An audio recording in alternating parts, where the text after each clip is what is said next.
नमस्कार दोस्तों, मेरे चैनल भक्ति भाव टीवी में आपका स्वागत है। दोस्तों, आज की इस वीडियो में मैं आपको बताने वाली हूँ किन किन देवताओं, गंधर्वों और असुरों के अंश से हुआ था कौरवों और पांडवों का जन्म। नहीं जानते होंगे महाभारत का ये रहस्य। पांडवों में सबसे बड़े युधिष्ठिर का जन्म भी श्राप के कारण ही हुआ था। ऐसे ही किसी को श्राप के कारण धरती लोक पर आना पड़ा तो कोई किसी देवता या असुर का अंश था। महाभारत काल की कई ऐसी बातें हैं जो आज भी रहस्य है। महाभारत में कौरव हो या पांडव, कर्ण, भगवान कृष्ण, विदुर, भीष्म पितामह आदि लोगों के जन्म के पीछे एक कहानी थी। किसी को श्राप के कारण धरती लोक पर आना पड़ा तो कोई किसी देवता या असुर का अंश था। महाभारत के प्रमुख लोगों के जन्म से जुड़े कुछ ऐसे ही रहस्य आपको हम बताने वाले हैं। महात्मा विदुर का जन्म एक दासी के गर्भ से हुआ था। इसके पीछे एक शाप था। महाभारत विदुर धर्मराज का अंश थे। उनका जन्म ऋषि मांडव्य के एक शाप के कारण हुआ था। मांडव्य ने धर्मराज को शूद्र माता के गर्भ से जन्म लेने और जीवन भर न्याय अन्याय में फंसे रहने, अपने सामने अन्याय देखने और उसे सहन करने का श्राप दिया था। युधिष्ठिर का जन्म। पांडवों में सबसे बड़े युधिष्ठिर का जन्म भी श्राप के कारण ही हुआ था।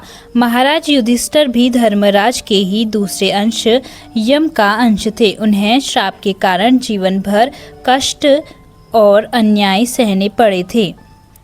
पितामह भीष्म के जन्म से जुड़ा रहस्य। महाराज शांतनु के पुत्र भीष्म गंगा की कोख से जन्मे थे। पूर्व जन्म में भीष्म घौ नाम के एक वसु थे और उनको महर्षि वशिष्ठ के श्राप के कारण मनुष्य के रूप में जन्म लेना पड़ा। महर्षि वशिष्ठ ने घौ को दीर्घकाल तक मनुष्य लोक में रहने, अपने सामने अधर्म होता हुआ देखने और बेचैन रहने का श्राप दिया था।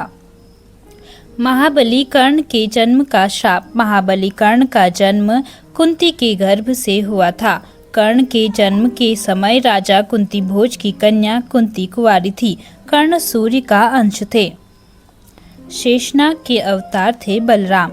श्री कृष्ण के बड़े भाई बलराम शेषनाग के अवतार थे।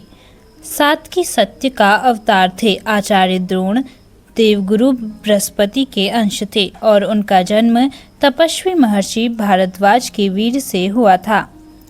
अर्जुन, भीम, नकुल और सहदेव किसके अंश थे? भीम वायु देवता का अंश थे।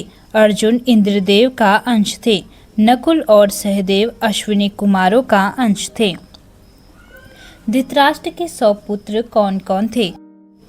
दुर्योधन, युयुत्सु, दुशासन, दुःशः, दुशल, दुर्मुख, विविशति, विकर्ण, जलसंध, सुलोचन, विंद, अनुविंद, दुर्दर्श, सुबाहु, दुष्प्रदर्शन, दुभ्रषण, दुर्मुख, दुष्कर्ण, कर्ण, चित्र, उपचित्र, चित्राक्ष, चारु, चित्रांगद, द्रुमद, दुष्पदर्श, विवित्सु, विकट, सम, उड़नाभ, पद्मनाभ, नंद, उपनंद, सेनापति, सुसेन, कुडोदर, महोदर, चित्रवाहु, चित्रवर्मा, सुवर्मा, ध्रुवीरोचन, आयोबाहु, महाबाहु, चित्रचाक, सुकंडल,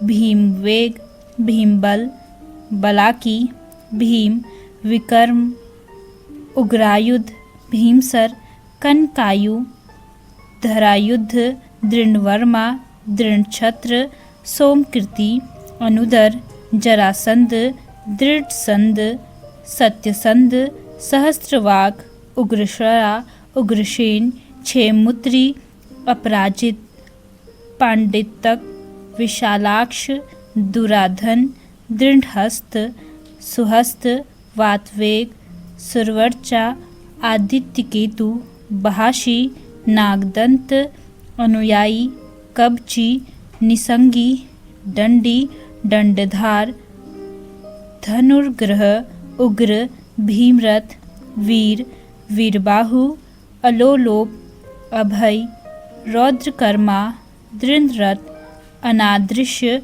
कुंडभेदी, विरावी, दीर्घलोचन, दीर्घबाहु, महाबाहु, व्युडोरी, कनगागद, कुंडज, चित्रक, ये सभी धृतराष्ट्र के 100 पुत्र थे। तो दोस्तों, कैसी लगी आपको यह जानकारी? कमेंट करके जरूर बताएं और ऐसी ही बहुत सारी कहानियों, कथाओं और जानकारियों को सुनने के लिए मेरे चैनल को सब्सक्राइब करें। और आप इस वीडियो को कहां से देख रहे हैं, कमेंट बॉक्स में ज़रूर लिखें। धन्यवाद।